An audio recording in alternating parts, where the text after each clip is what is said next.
So they pulled slowly and softly. As they drew close, the sound became even louder, and they kept going.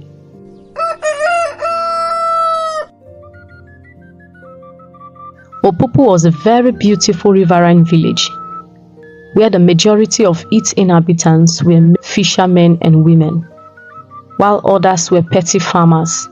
Opupu had two major markets, the general market, which held every 5 days, and the fish market, which was open every single day, as the fishermen and women went fishing every day. Opupu was a major supplier of fish around our environs. The fishes from Opupu were exported to the city for bigger sales and better pay. It was indeed the best and the most lucrative business in Opupu village. In Opupu, there lived two brothers who were fishermen, Otu the eldest and Abe the youngest. Otu was married with 2 kids, while Abe was engaged to a beautiful girl named Labi, a beautiful and a kind woman from Opupu village.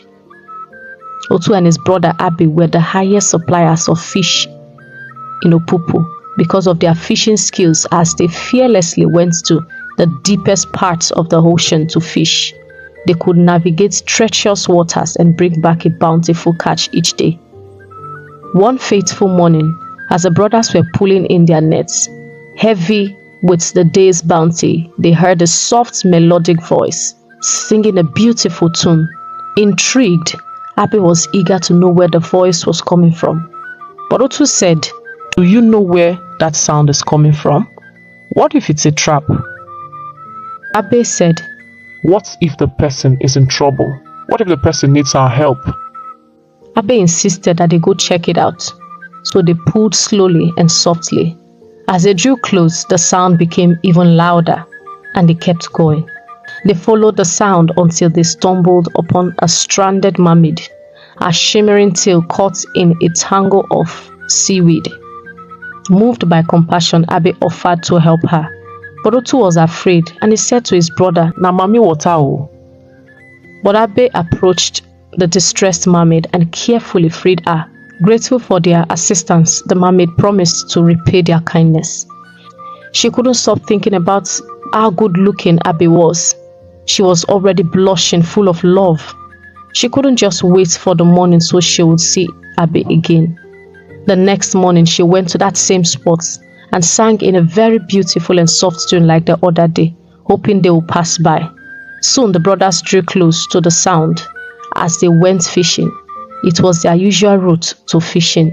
"Listen, the voice sounds like that mami water you saved yesterday," Otu said. "Hey, yes, oh, she's the one. Maybe she's waiting for us to appreciate us for yesterday." So they went to her. When they got there, Abe couldn't resist the beauty of the mermaid. Their eyes quickly ran into each other, gazing directly at each other's eyes. Slain with love, Abe was speechless. The mermaid said, "I thought to say thank you, so I came here. I was thinking perhaps you would pass by, as my instincts directed me, and you did pass by. I have brought this gift for you and your elder brother for saving my life." "You didn't have to do that," Otu said. "It's the least I can do for saving my life." She handed the gift over to Otu, the eldest. Abe was engrossed with her beauty and speechless, staring at her. "Sorry, I forgot to introduce myself. My name is Amani." The brothers also introduced themselves. Abe whispered in Amani's ear, "Meet me here tomorrow by 4 p.m. She smiled and nodded in agreement.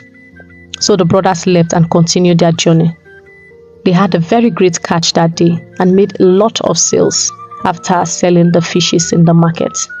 Abe couldn't stop thinking about Amani. She also was thinking about him all night. And as their meeting time drew near, Amani dressed eagerly to meet Abe. Her friends noticed the change in her attitude, always smiling and blushing like someone who is in love. "Amani, who is he?" "No one," she said, smiling. "I'll tell you about it when I return." "Return? From where?" "I will tell you everything, I promise. Just wait until I get back." "Okay, oh." So they agreed.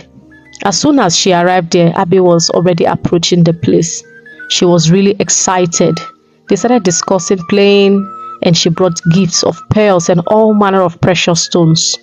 for Abe. He gave her a kiss that sunk down into her spine. She actually felt it. When will you take me to see your world? She said. Soon you will, don't worry. But how can you walk on your feet since you don't have legs like me? Don't worry about that, as long as I don't get myself wet. Really? Then that's fine, Abe said. When she returned, her friends were already at her place waiting to get the full gist of everything that happened. She kept smiling as her heart was beating so fast. I think I'm in love. Who's this person? They asked. Please don't shout when I tell you. Okay, we won't. They agreed. He's a human. A human? Girl, how did you do it? I've always wanted to taste a human. Can we see him? Don't worry, you will see him soon, she replied. Days became weeks and weeks months as they saw each other every single day at their usual spot. Each visit was with a gift. Soon, he stopped fishing. He said to himself, I have too much wealth now. All I need to do is to just continue with her money and she'll keep bringing gifts for me. By the time I sell off all these gifts, I'll be a very rich man. So why do I need to go fishing again? One day, Otu said to Abe, be careful, my brother. I'm not sure you really love her money. You thought you did, but you're now consumed by the gifts and not love. Remember, you're engaged. I beg, forget that engagement. I'm talking about her money. Who gives me everything I want? You're talking about one stupid engagement. Can't you see that you don't love her, but the gifts she showers on you? But her money loves you so much. From the first day, I saw it in her eyes. My brother, be careful, oh. Now, mommy, what are you they play with? Don't say I didn't warn you. Don't worry. Everything is under control, bro. If you say so, Oti replied. One day, Amani went to their usual spot, and this time she went with her friends. When they saw Abe, they were all speechless, lost in thoughts. They continued to stare at him in amazement. They've never seen a human as charming as Abe. Carrie, one of Amani's friends, said in her heart, This Amani is a wicked girl. Look at what she's enjoying alone. So she plotted a way to get Abe for herself. One day, Amani fell ill and wasn't able to see Abe. So she sent Carrie to go to their spot and deliver the message to Abe. That was Carrie's chance to snatch Abe from Amani. She went with numerous gifts, more than Amani had ever brought. Abe was consumed by the greed of more gifts. As Carrie told him that she liked him, he said, I like you too, because he wanted the gifts. Soon, he had another spot for Carrie and another time for her, so it doesn't affect his time with Amani. Before long, he had an affair with all Amani's friends, and gradually, all the most beautiful mermaids in the ocean fell for him. He embraced them all, receiving gifts from them every single day. He kept bringing piles of gifts home, planning to sell everything to take the money and run away from the village. His greed and quest for more kept expanding. He completely left his engagement with Labi. He saw the mermaids as a business, and soon his greed would land him into the trouble of his life. Otu, witnessing his brother descend into greed, could no longer watch his brother destroy himself. So he pleaded with him, Brother, the gifts may bring temporary joy, but the consequences of your action may be grave. Remember the harmony we once shared with the ocean, and let not your desires cloud your judgment. Yet Abe remained unmoved, blinded by his insatiable appetite for more. The mermaids, growing desperate to win his affection, offered him their most precious possessions. Some days later, Amani got back to their usual spot, and it came as though nothing had happened. They continued their love affair. One day, while swimming through the ocean, Amani saw Abe with her friend Carrie playing. She was so mad, but she didn't confront them. When Carrie returned, she asked her, What are you doing with my man? You're so wicked, Amani. How can you have such a handsome human all to yourself? I like him too. And you're not going to be the only one sailing this ship. Amani was so angry. She called all her friends. How many of you are seeing my man? They all admitted, I like him too. I'm having an affair with him. And she discovered that all her friends were having an affair with Abe. So the battle to be chosen began. They kept showering gifts on him, and he never stopped taking. He kept receiving.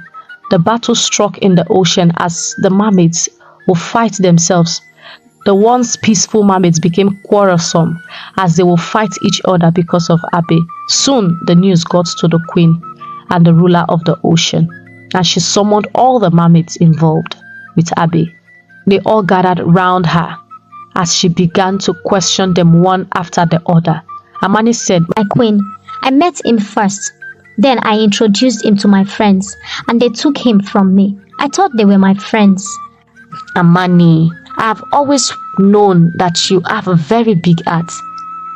You trust too much, and that's your problem. Sometimes you let your results speak, not you telling people about your process.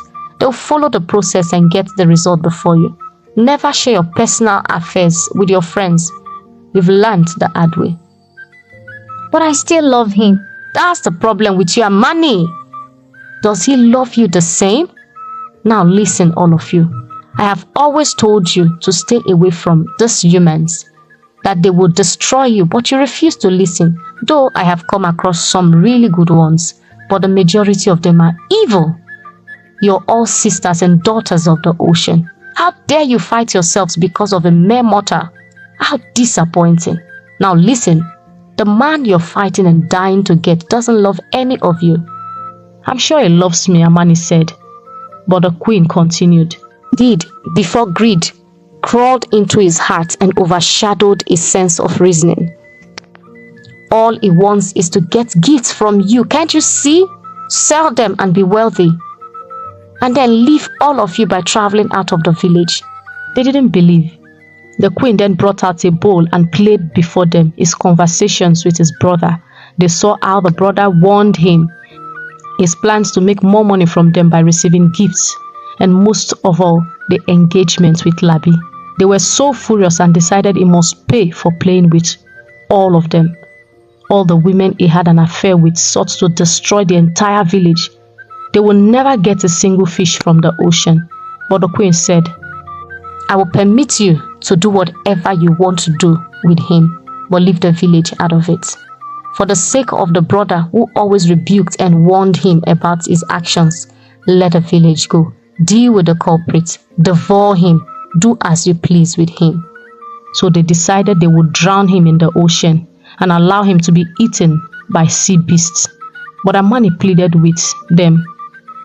Because she sincerely loved him, she said, He saved my life. I know he did wrong. He is a good man. It's just that he allowed greed to consume him.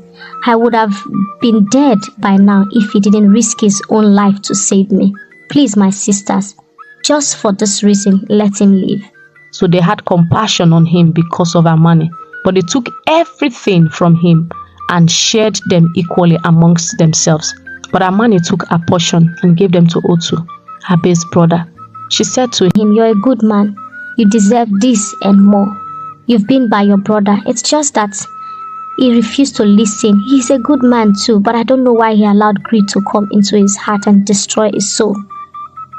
They afflicted Abe with an incurable disease, which he struggled with for the rest of his life, and he died as a single man and never had kids because of his greed, and he was never married. The moral of the story is that greed is like a wildfire. It starts gradually, without you even knowing, and before you know it, it spread uncontrollably until it lands you into the trouble of your life. Gehazi in the Bible inherited the curse of leprosy, which affected his entire generation because of greed. Secondly, learn to shut your mouth. Allow your results to speak. When you tell people your process, they will get your results. If Amani had kept quiet, no one would have known about Abe. Perhaps they would have gotten married. She lost the love of her life because she opened her mouth. Shut your mouth.